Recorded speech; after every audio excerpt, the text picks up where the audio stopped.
Alhamdulillahirabbil alamin. Wassalatu wassalamu ala asyrafil anbiya'i wal mursalin wa ala alihi washabbihi ajma'in. Khairu ma uhyikum bihi tahiyatul Islam wa tahiyatul Islam assalam. Assalamualaikum warahmatullahi wabarakatuh. Ila hadratin Nabil Mustafa Rasulillah sallallahu alaihi wa alihi wasallam. Wa ila kafatil anbiya'i wal mursalin wal malaikatil muqarrabin wa ila alihi at-tayyibin at-tahirin وأصحابه الأكرمين والتابعين وتابعيهم وإلى جميع أولياء الله الصالحين والشهداء والعلماء والفقهاء والمحدثين وإلى سائر مشايخنا ومشايخ مشايخنا وأهل أساندنا وسلسلاتنا وإلى أرواح أموات المسلمين وإخواننا الحاضرين والغائبين وخصوصا إلى روح الإمام الغزالي رحمه الله وإلى روح الإمام الحبيب أحمد الله بن علوي الحداد رحمه الله وإلى صاحب هذا الكتاب الشيخ عبد القادر بن عبد المطلب الإندونيسي المكي البنجري المنديلي رحمه الله وإلى شيخنا تنقرو حاجي صالح بن موسى القداحي رحمه الله وإلى شيخنا كياي حاجي عبد الرحيم ابن جمال الدين جهري البنجري المكي حفظه الله. شيء لله لهم الفاتحة. أعوذ بالله من الشيطان الرجيم. الحمد لله رب العالمين الرحمن الرحيم مالك إياك نعبد وإياك نستعين اهدنا الصراط المستقيم صراط الذين أنعمت عليهم غير المغضوب ولا الضالين آمين. بسم الله الرحمن الرحيم. الحمد لله رب العالمين والصلاة والسلام على أشرف الأنبياء والمرسلين وعلى آله وصحبه أجمعين. اللهم افتح علينا حكمتك وانشر علينا من خزائن رحمتك يا أرحم الراحمين. رب اشرح لنا صدورنا ويسر لنا أمورنا واحلل عقدة من ألسنتنا يفقه أقوالنا. ولا حول ولا قوة إلا بالله العلي العظيم. ولا حول ولا قوة إلا بالله العلي العظيم. ولا حول ولا قوة إلا بالله العلي العظيم. اللهم انفعنا بما علمتنا وعلمنا ما ينفعنا وزدنا علما وارزقنا فهما. نسألك فهم النبيين وحفظ المرسلين وإلهام الملائكة المقربين واهدنا بهداية العارفين وانشر علينا من خزائن رحمتك يا أرحم الراحمين. اللهم انصر المجاهدين والمسلمين في فلسطين. اللهم انصرهم على أعدائهم اليهود الملعونين. اللهم عليك باليهود والنصارى. اللهم إنا نجعلك في نحور أعدائنا ونعوذ بك من شرورهم. اللهم بدد شملهم وفرق جمعهم وشتت كلمتهم وزلزل أقدامهم وسلط عليهم كلبا من كلابك يا قهار يا جبار يا منتقم يا الله يا الله يا الله. اللهم يا منزل الكتاب ويا مجري السحاب ويا هازم الأحزاب اهزمهم وانصرنا عليهم اهزمهم وانصرنا عليهم اهزمهم وانصرنا عليهم. صلى الله على سيدنا محمد وعلى آله وصحبه أجمعين والحمد لله رب العالمين. Alhamdulillah, kita sambung pengajian kitab Qalbun Salim, catatan yang ada pada saya pada muka surat 216. Bismillahirrahmanirrahim. Kita masih lagi dalam tajuk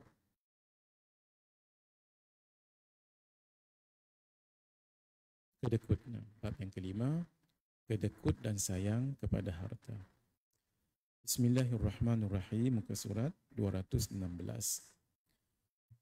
Sayyidina Abu Umar berkata,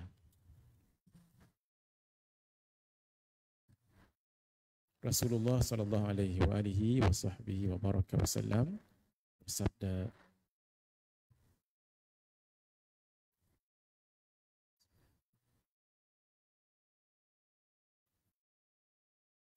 Thalathun muhlikatun.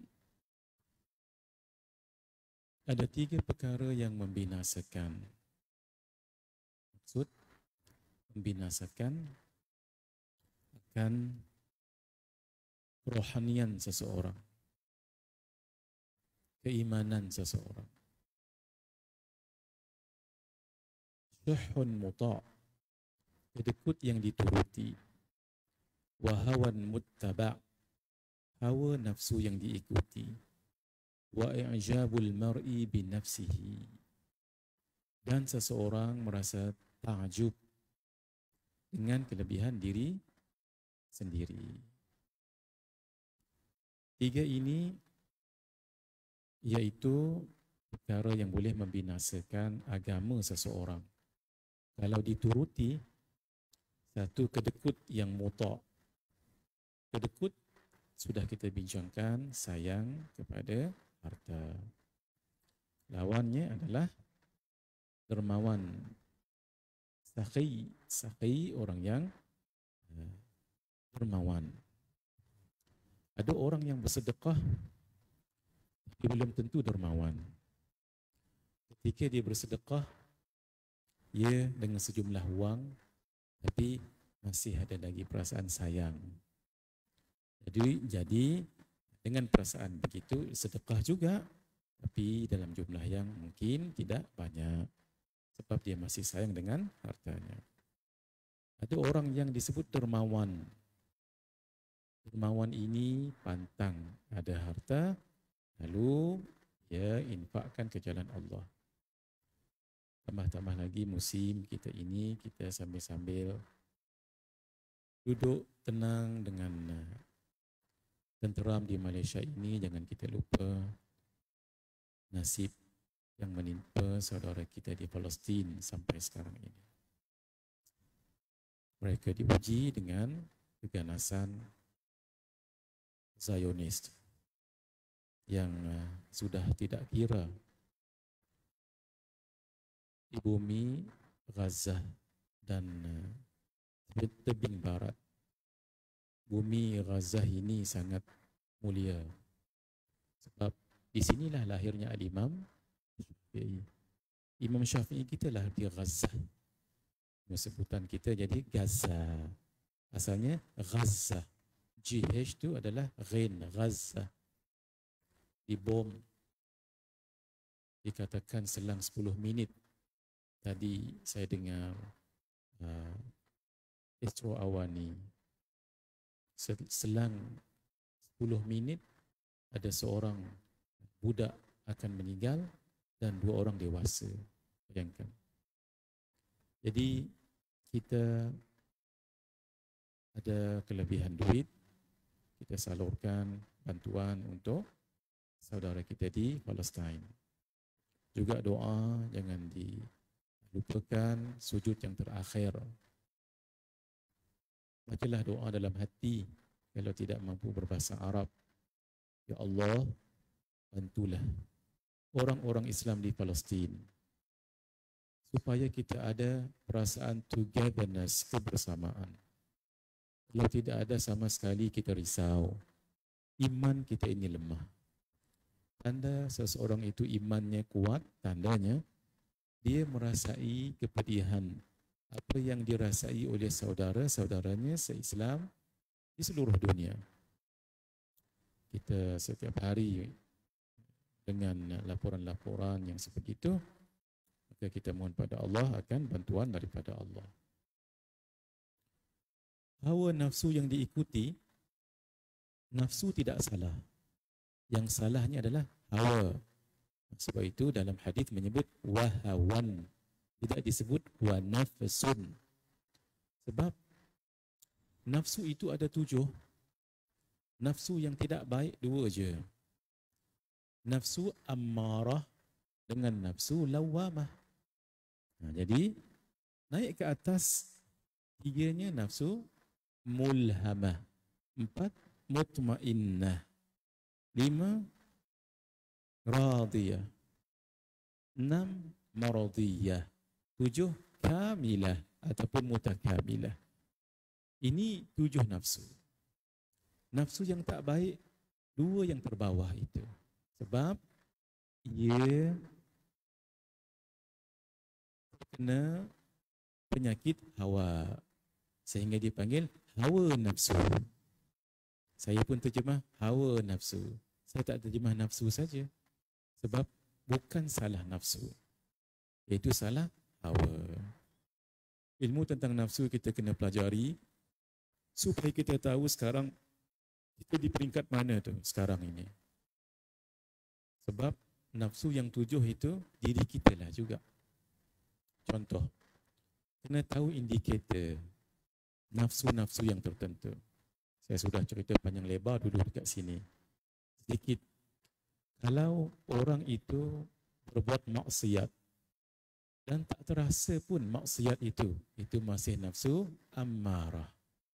Sebab nafsu ammarah itu selalu menyuruh berbuat keburukan. Itu ammarah. Sebab itu dipanggil ammar. Selalu menyuruh buat tak elok. Satu.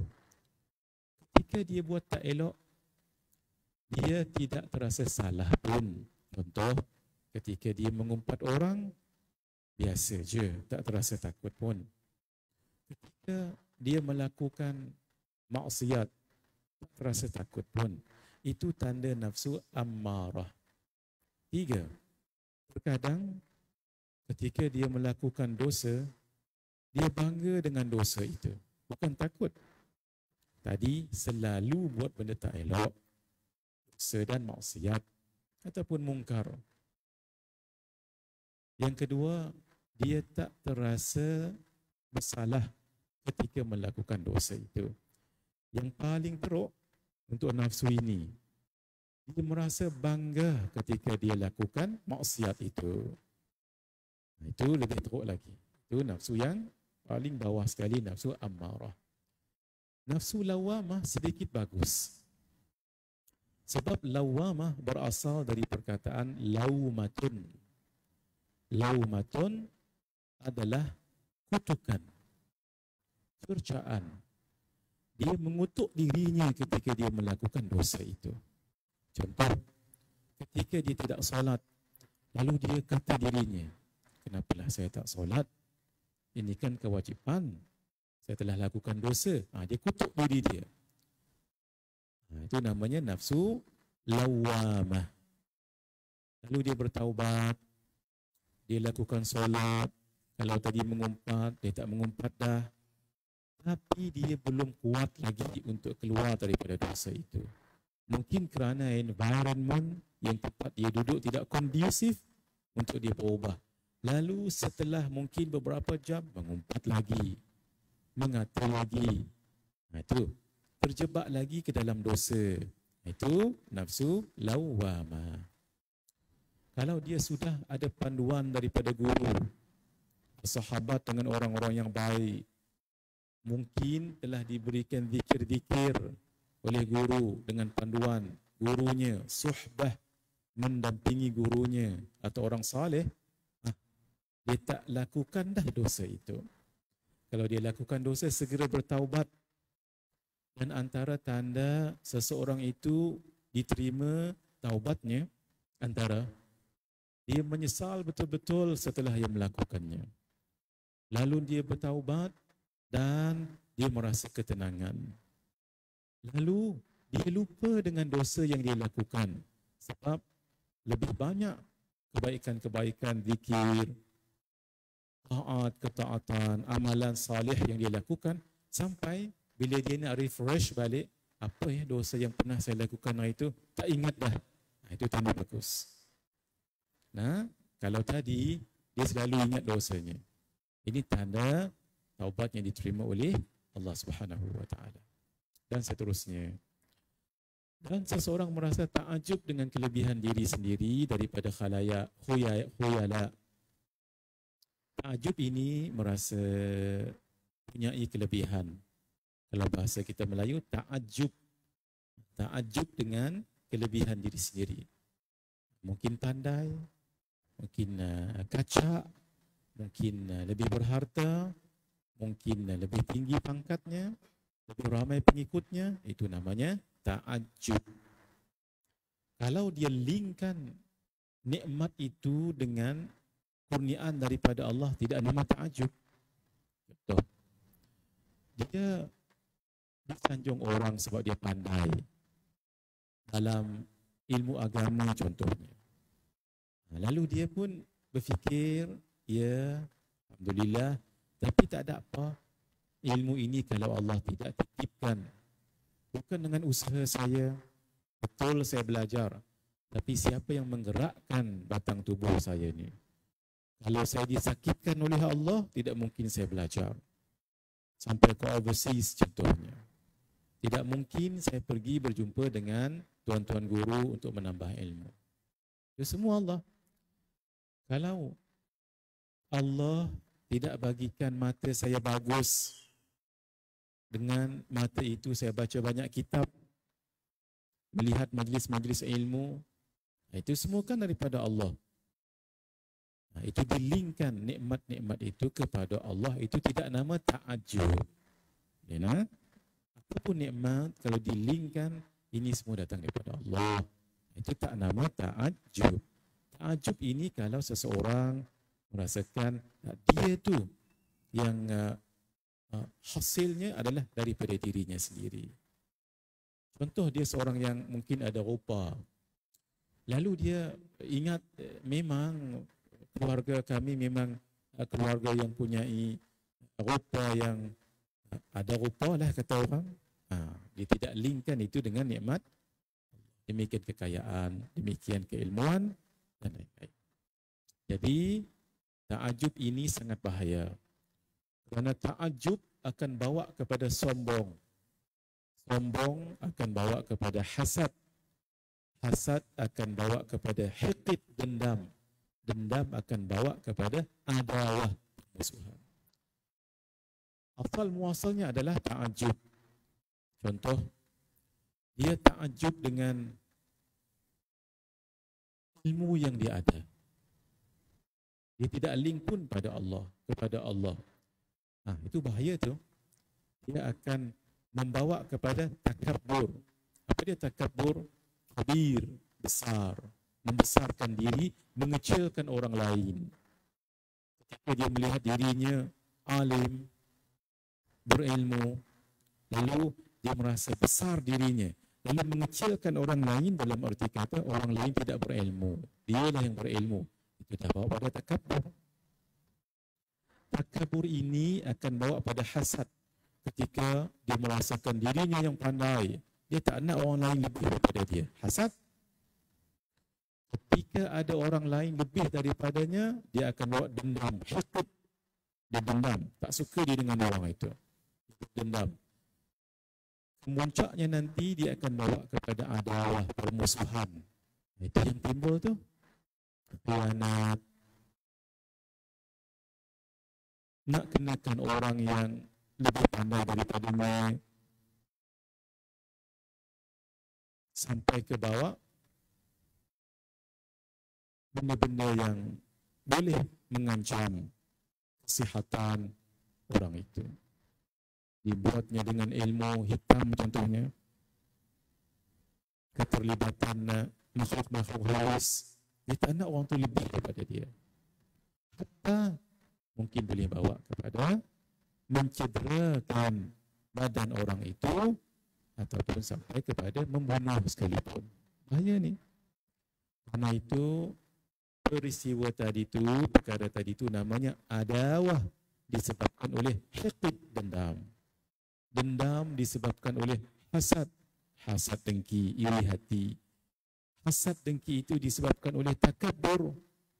Takabbur itu berasal daripada ujub yang kita bicarakan. Sebab itu jangan ta'ajub dengan diri sendiri. Apapun kelebihan yang ada, itu disyukuri dan linkkan ia kepada Allah. Ketika dia pandai, ya memang dia pandai, diakui dalam masyarakat sebagai sesuatu yang diberikan penghargaan atas ilmu yang dia miliki, ya, tapi linkkannya itu dengan Allah. Begitu juga kekayaan, begitu juga kepandaian, begitu juga kelebihan-kelebihan yang lain. Rasulullah sallallahu alaihi wasallam bersabda, "As-sakhiyu qaribun minallah, qaribun minan nas." Orang yang pemurah itu dekat dengan Allah. Maksud dekat dengan rahmat dan pahalanya. Dekat dengan syurga, yaitu diangkat hijab antara dirinya dengan syurga. Qaribun minal jannah, ba'idun minan nar.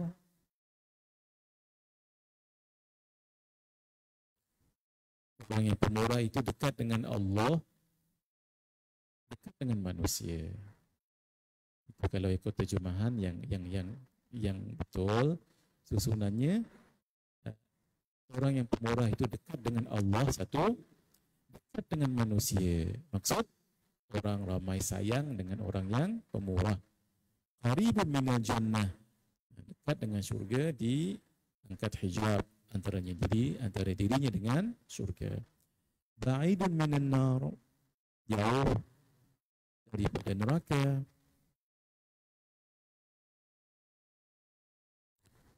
Wal bakhilu, orang yang bakhil, orang yang kedekut, ba'idun minallah, jauh daripada Allah. Dia tidak mensyukuri nikmat harta yang Allah bagi padanya. Ba'idun minan nas, orang pun tak suka dengan orang yang kedekut. Sebab itu kalau nak tengok seseorang, tengok ketika musafir orang itu. Kalau nak tengok seseorang, pemurah ke, kedekut ke, tengok ketika musafir. Sebab ketika musafir, baru kita tahu the true color orang itu. Sebab musafir perlukan pengorbanan. Nanti nak jalan kereta tu, siapa nak bayar minyak? Sampai di tol, siapa yang nak bayar tol? Ketika di R&R, siapa yang nak bayar makanan? Karena itu, dah elok sembang sama-sama ni. Ketika keluar daripada rumah ataupun tempat awal asal keluar, tiba-tiba sampai ke tol, hidup habis. Tiba-tiba ya tidak. Ada makna. Nah, sama juga ketika makan di R&R. Kita tahu dan kita faham benda ini tak perlu cerita kat orang. Sebab itu kita suka dengan orang yang kalau bermusafir, ringan tangan dia. Malah kalau kita nak bayar, dia yang marah-marah. Tak mau. Hampa jangan bayar. Kita suka orang macam tu, tapi jangan opportunist. Jangan ambil peluang. Tapi memang ada orang macam tu. Sakhi namanya. Orang yang dermawan. Itu lumrah. Karena itu nak tahu macam mana keadaan orang itu, cuba tengok ketika dia bermusafir. Seorang yang jahil, seorang yang bakhil tadi tu, jauh daripada Allah. Maksud banyak hijab antara dirinya dengan jauh daripada rahmat dan pahala Allah. Sebab dia bakhil. Walhal kalau dia bersedekah, RM1 yang dia sedekah itu kalau mengembirakan orang, pahalanya sangat besar.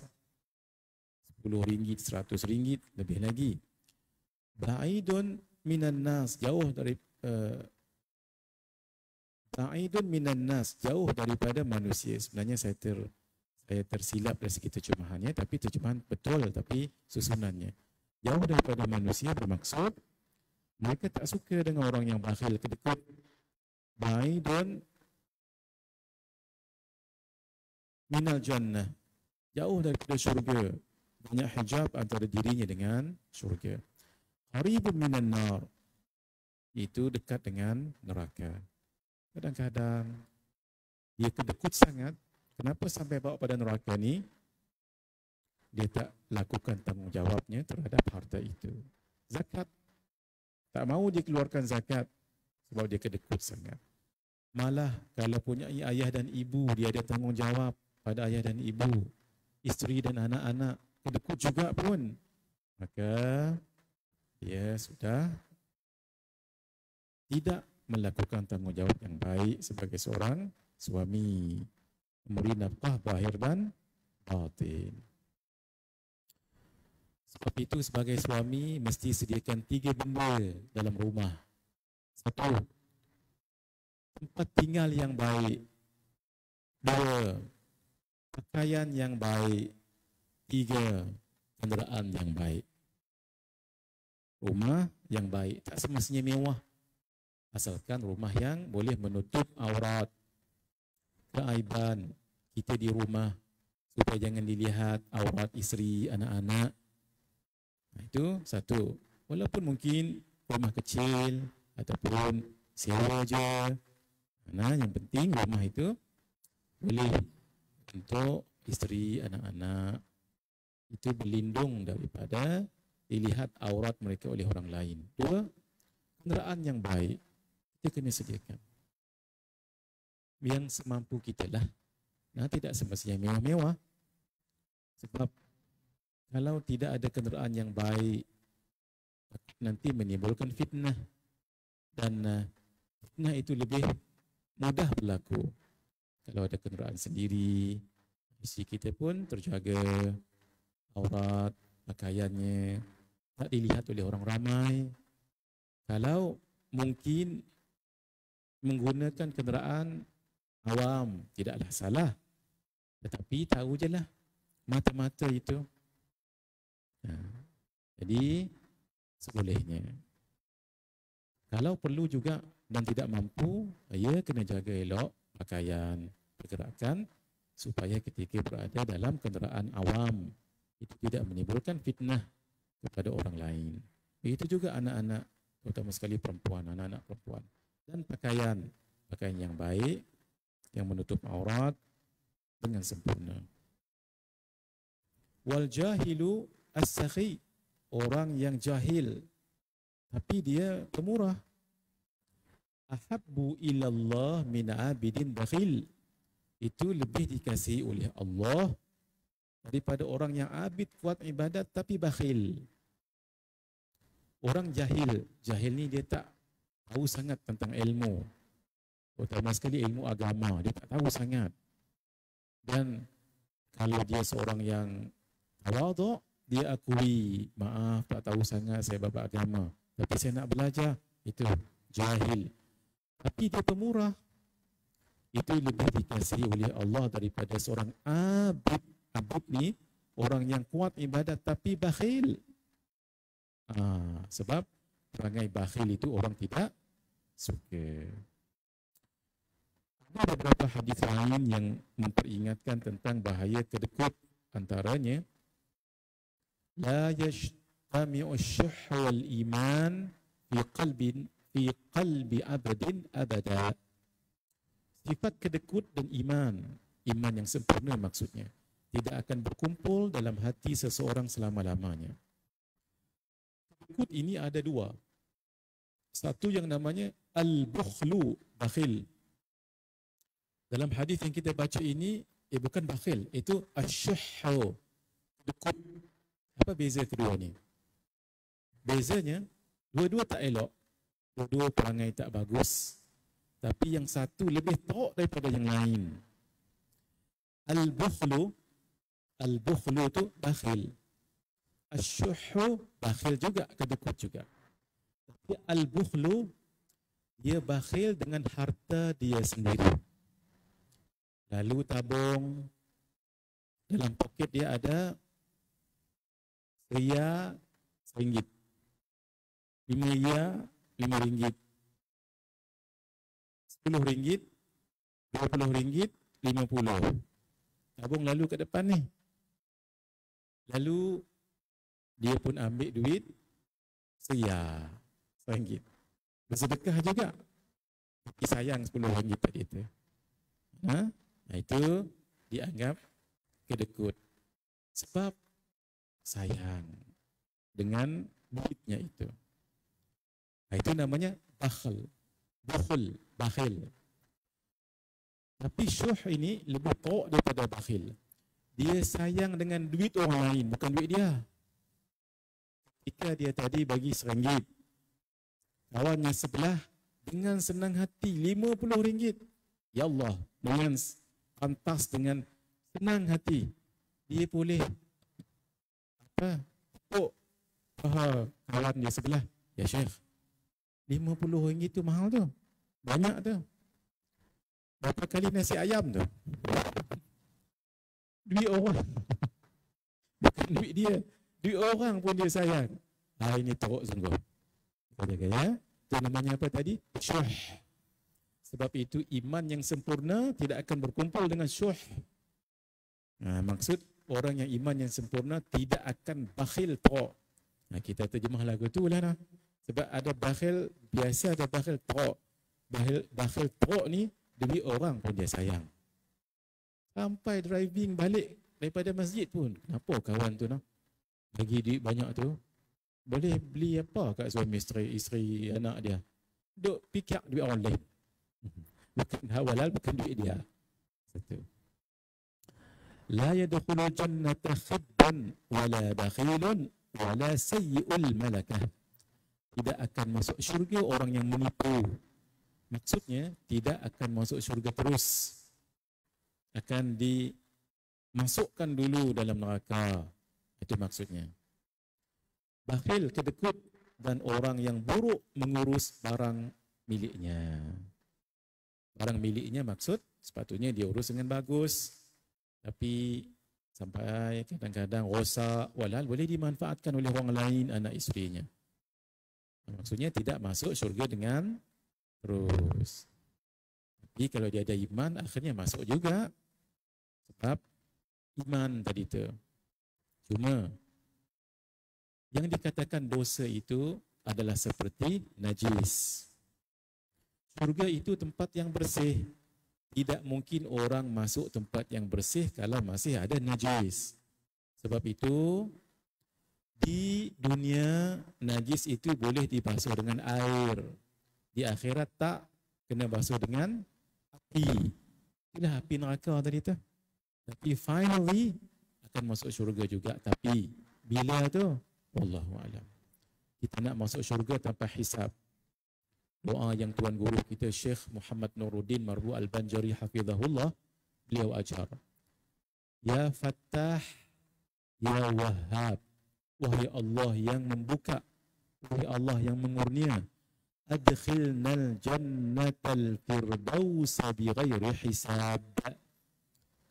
Masukkanlah kami ke syurga Firdaus tanpa hisab. Itu doa yang diajar guru kita, Syekh Nuruddin. Tuan-tuan ikut saya nak. Ya Fattah, Ya Wahhab, adkhilna al-jannatal firdaus bighairi hisab. Bagus diamalkan. Ya Fattah, wahai Allah yang membuka. Ya Wahhab, wahai Allah yang memberi, mengurnia. Adkhilna al-jannatal firdaus. Masukkanlah kami ke syurga firdaus bighairi hisab, tanpa hisab. Kita nak tu. Ada juga orang yang masuk syurga tapi lambat. Sebab every single penny, every single ringgit ataupun sent akan dipertanggungjawabkan, dihisab. Kalau dia tidak bersedekah dan sebagainya.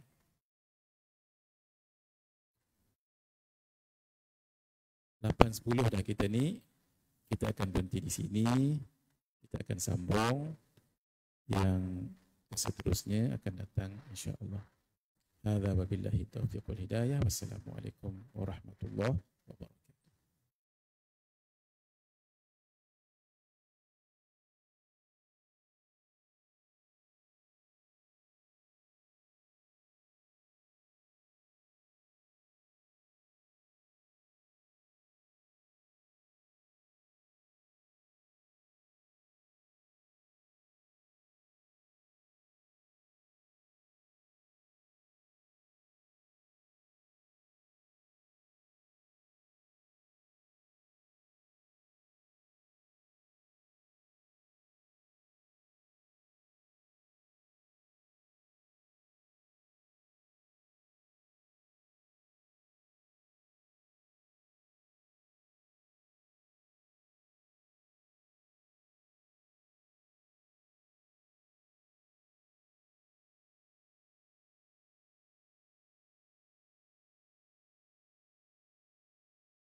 الله الحمد لله لا إله إلا الله ولا حول ولا قوة إلا بالله اللهم صل على